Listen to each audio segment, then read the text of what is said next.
Halo, assalamualaikum teman-teman. Jumpa lagi dengan saya Ilham Haris. Selamat datang di channel Purnomo The Series. Gimana kabar kalian? Semoga selalu sehat dan baik-baik saja ya. Kali ini kita akan merangkum Sising Ci season 5 episode 56 ya guys. Dan gak usah berlama-lama lagi, langsung saja gas cuy. Para putri duyung kini menyarankan kepada sang ratu agar mau menolong Biksu Tong sekali lagi. Dan akhirnya Ratu Safir pun bersedia untuk menolong Biksu Tong untuk mengantarkan Biksu Tong dan rombongan menyeberang Sungai Hitam ini. Ratu Safir menjelaskan kalau pintu sisi lain dunia akan terbuka 3 hari lagi.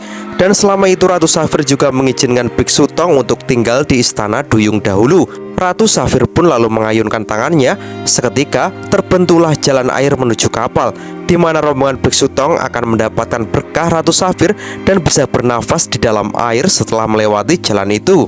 Ratu Safir yang melihat New Moraine yang terluka parah pun segera merawatnya dan kapal pun segera berjalan. Namun tiba-tiba kini muncul prajurit kecil yang berteriak-teriak dan berlari sekencang-kencangnya. Ia pun dengan sekuat tenaga melompat ke kapal yang mulai berjalan.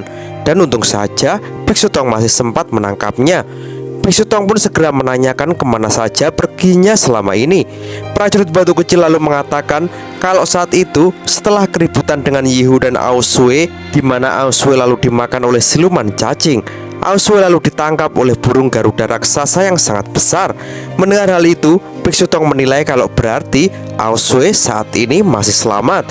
Dan kini kapal duyung pun mulai menyelam dan meluncur ke dalam dengan deras. Setelah sampai di negeri duyung, Bailang pun sangat terkesan dengan keindahan tempat itu. Patkai pun menjelaskan kalau negeri duyung ini semuanya adalah wanita dan tidak ada yang pria. Patkai pun mengungkapkan kalau ia berniat akan mencari istri yang cantik di sini. Mendengar hal itu, Biksu Tong pun segera menegurnya dan memperingatkan Patkai agar Patkai tak bikin malu di kerajaan duyung. Lalu kini terlihat 3 gadis duyung yang sangat antusias dengan kedatangan Biksu Tong. Mereka pun sangat genit dan menggoda Biksu Tong. Namun Biksu Tong pun tetap tenang.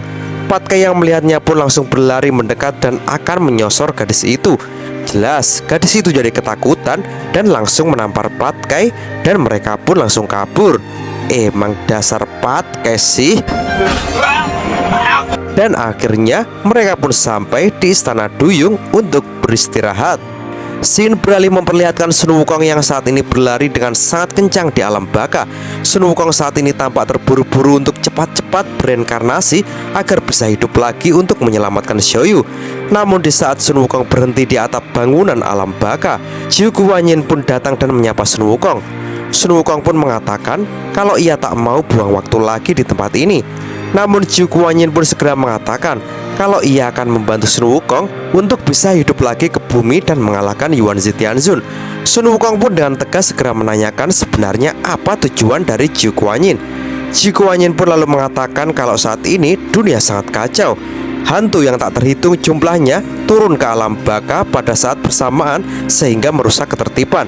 Sehingga Jiu Guanyin pun ingin Wukong agar hidup lagi dan menyelamatkan dunia ini.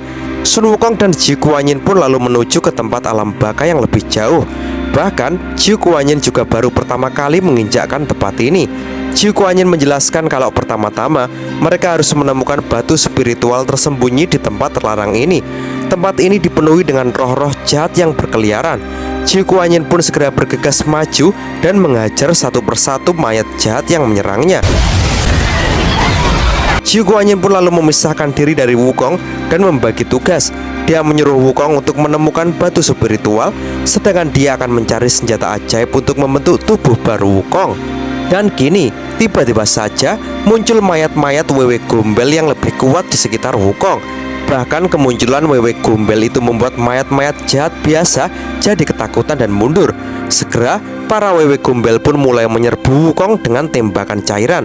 Namun Sun Wukong pun dengan gesit menghindarinya. Dengan kecepatannya, Sun Wukong pun segera menghajar para wewe gombel itu satu persatu. Wukong pun lalu memaksa seorang wewe gombel di situ untuk memberitahu di mana letak batu spiritual tersembunyi. Namun tiba-tiba saja terdengar suara mengerikan yang sangat marah dengan perbuatan Wukong ini. Wukong pun tak gentar dan balik menantangnya.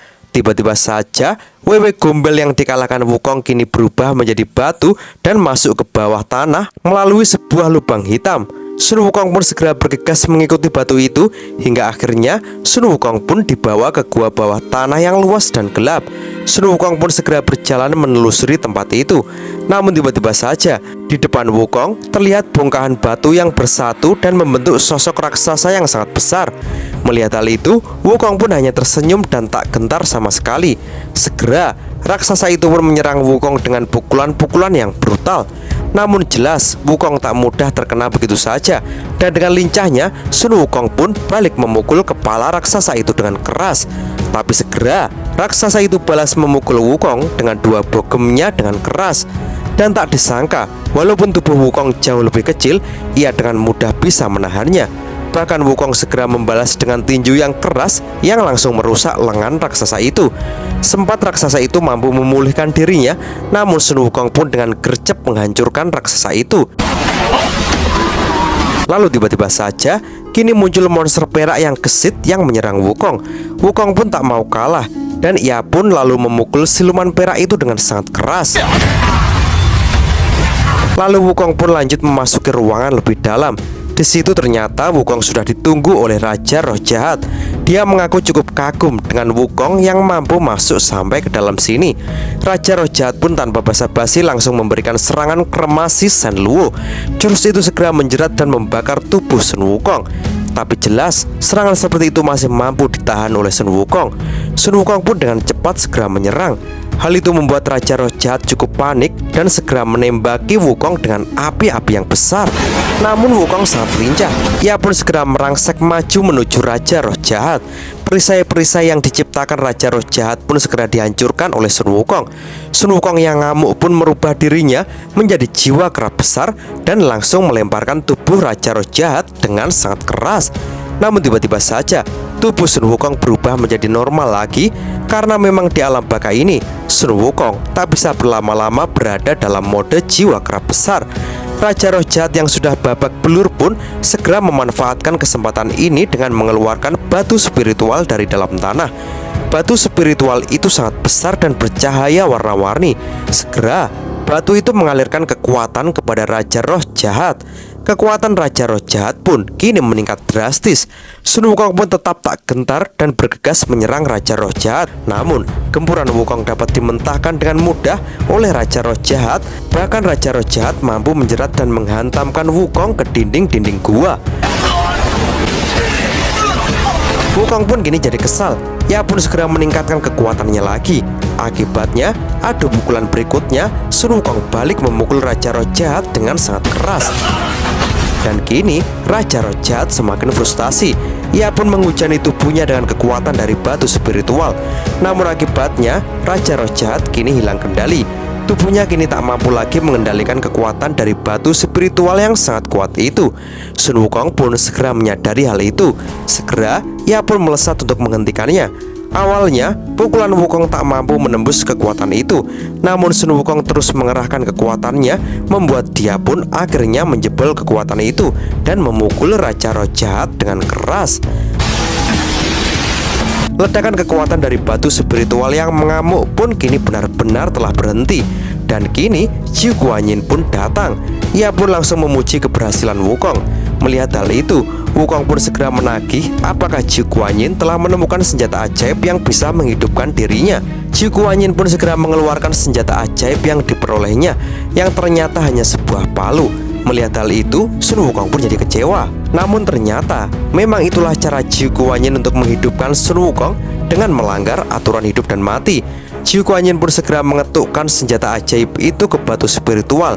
Dan ajaib, hanya satu kali ketukan, batu besar berwarna itu segera berubah menjadi bentuk kera raksasa. Zhu Guanyin pun bertanya apakah Sun Wukong bersedia menggunakan tubuh batu spiritual ini untuk hidup lagi. Dan jika Sun Wukong berhasil menyerap semua kekuatan dari batu spiritual itu, bahkan tak akan ada yang akan bisa membunuh Wukong di 3 alam. Wukong pun dengan percaya diri segera memasuki tubuh batu itu. Seketika kekuatan Wukong pun membara. Dan cerita pun bersambung. Oke teman-teman, terima kasih sudah nyimak alur cerita kali ini sampai habis. Semoga teman-teman terhibur. Jangan lupa terus dukung channel ini agar terus berkembang ya. Dan sampai jumpa di episode selanjutnya. Assalamualaikum warahmatullahi wabarakatuh.